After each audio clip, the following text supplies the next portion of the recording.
என்ன பொம்பளை சம்பளம் வச்சு ஒன்னும் ஆளை காணோம். நான் நேரா பேங்க்குக்கே போயிடுச்சு அச்சடிக்கிறதுக்கு. இந்த ஆள் வேற இரியான்னா அதங்காட்டி ஓடியே போயிட்டான் அவன்.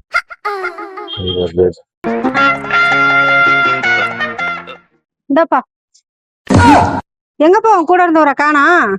ஏங்க நீங்க வேற அவர் இருந்தது பார்த்துட்டு கைகெல்லாம் நடுதுன்னு போயிட்டாருங்க. 100 ரூபாய் காசை வாங்கிக்கின்னு நேரம் கடையில போயிரு அவரு. சரி கொடுங்க, மணியாவது கிளம்பணும். இந்தாங்க, இதுல 7 பிடிங்க. ஏங்க என்னங்க சம்பளம் கம்மியா தரீங்க? ஏங்க நான் கரெக்டா தான் கொடுக்குறேன். ஒரு நாளைக்கு 500 மேனிக்குன்னு கணக்கு பண்ணி 5 நாளைக்கு 2500 ரூபாய், 2 பேருக்கு 5000 ரூபாய் கணக்கு பண்ணி கொடுக்குறோம். பிடிங்க. இதுவே நான் ஒரு நாளைக்கு 200 கணக்கு பண்ணி தான் வச்சிருந்தேன். மனசு கேட்கல, அதனால தான் 500 கணக்கு பண்ணி கொடுக்குறேன். உங்ககிட்ட வச்சுக்கங்க, கரெக்டா தான் இருக்கும். ஆமா, நாங்க ஒரு நாளைக்கு 800 கணக்கு பண்ணி வச்சிருந்தோம். இப்ப நீங்க 500 கணக்கு பண்ணி கொடுக்குறீங்க. இதை நம்பி ஒரு அந்த ஆள் வேற போயிட்டான். இப்ப திடீர்னு போய் நான் 500 சொன்ன நம்பணுமா? அவரு சண்டை போடுவாருமா என்கிட்ட. நான் ஏமாத்துற மாதிரி நினைச்சுக்காருமா. நான் என்ன பண்ண முடியும்? இந்தாங்க வச்சுக்கங்க, பரவாயில்ல, கொடுங்க, அவர்கிட்ட சொல்லுங்க. ஐயோ என்ன சொல்ல போறான்னு தெரியல இந்த ஆளு.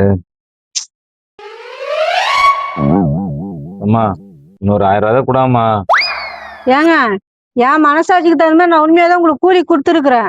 முதல்ல நீங்க உண்மையா உழைங்க, அப்போதான் உங்களுக்கு நல்லதே நடக்கும். அதே மாதிரி இன்னொன்னு சொல்றேன், நல்லா கேட்டுக்குங்க. இங்க வேலை செஞ்ச மாதிரி அடுத்த வீட்டுல சோம்பேறித்தனமா வேலை செய்யாதீங்க. தொட்டி விட்டுருவாங்க உங்களை. நீங்க இது மாதிரி செய்யறதுனால வட மாநிலத்துக்காரங்க இட்டுன்னு வந்து கம்மியான ரேட்டுக்கு வேலை செய்ய சொல்றாங்க. அப்புறம் உங்களுக்கு வேலை இல்லாம தான் போயிடும். அதனாலதான் சொல்றேன், உண்மையா வேலை செஞ்சு உழைச்சிட்டு நல்ல கூலியா வாங்கிட்டு போங்க. போங்க நல்லபடியா. ஏமா அப்ப நான் இங்க என்ன படுத்து தூங்கிட்ட ஏந்து வந்து உன்கிட்ட சம்பளத்தை வாங்கிட்டு போறேன்? நானும் வேலை செஞ்சாம கேட்டு வாங்கிட்டு போறேன். எல்லாம் அதே கணக்கு தான் வருது. போயிட்டு வாங்க. நீங்க எல்லாம் என்ன சொன்னாலும் திருந்த மாட்டீங்க. உங்களுக்கெல்லாம் இந்திக்காரங்க தான் சரி. இந்திக்காரனுங்களா? வர சொல்லலாம் அவனுங்களா? குழந்தை எடுத்துருவானுங்க. நானு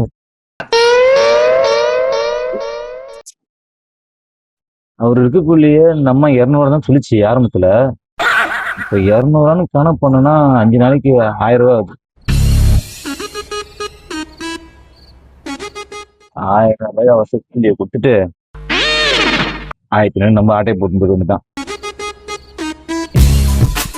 நான்